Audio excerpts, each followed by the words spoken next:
anti-angiogenic NK3R rescue for prostate cancer. The prostate is an exocrine gland of the male reproductive system with secretory epithelium cells that produce and secrete semen. The prostate is made up of 4 distinct zones: peripheral zone, central zone, transitional zone, and the stroma. Prostate cancer tumors mainly occur in the peripheral zone, with 95% occurrence as adenocarcinomas. Initially, small clumps of cancer cells remain confined to the prostate gland, known as prostatic interepithelial neoplasia. But over time, these cancer cells begin to multiply and spread to the stroma, forming a tumor. Eventually, the tumor may grow large enough to invade nearby organs.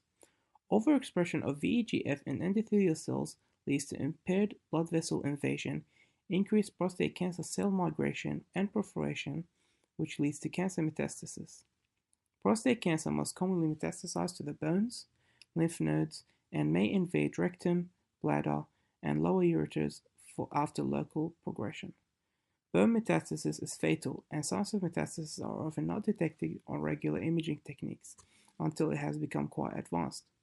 Therefore, we've developed a treatment that activates an important anti-angiogenic receptor known as NK3R, normally expressed on the surface of endothelial cells and repressed in prostate cancer cells, which then regulates the expression of VEGF.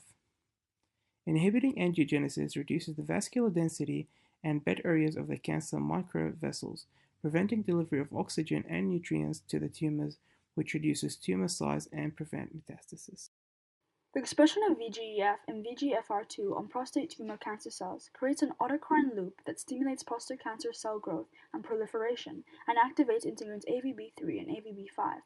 In turn, these activated integrins mediate enhanced adhesion and migration of prostate cancer cells to SPARC and bone matrix. Engagement of the integrins by SPARC, which is a component of bone matrix that modulates cellular interactions with this extracellular matrix, attracts and subsequently anchors metastatic tumor cells within the bone. This in turn enhances VEGF production. Our aim is to block this pathway by activating NK3R and thus preventing bone metastasis and overall tumor angiogenesis. The NK3R receptor is a membrane-bound G protein-coupled receptor that is involved in an endogenous mechanism of counteracting angiogenesis. Its activation via its ligand NKB releases a GQ alpha subunit, which enables PLC to hydrolyze PIP2 to IP3, which causes ER calcium release.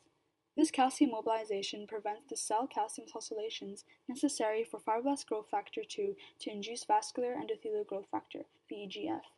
This pathway is normally blocked in tumorigenesis. The proposed treatment is a novel peptide that is formed by coupling 2 motifs using the glycine bridge.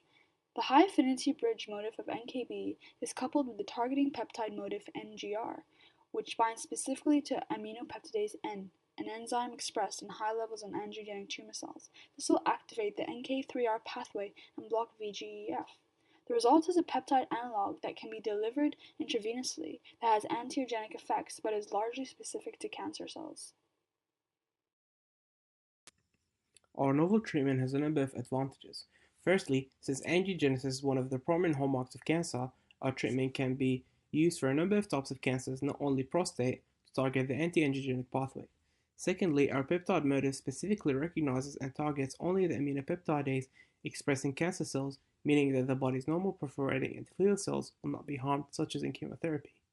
Lastly, the administration is simple and practical. However, a number of disadvantages are present, including the risk of bleeding and blood clots, as our treatment has the risk of targeting normal angiogenic function and wound healing. Other risk factors include hypertension and proteinuria.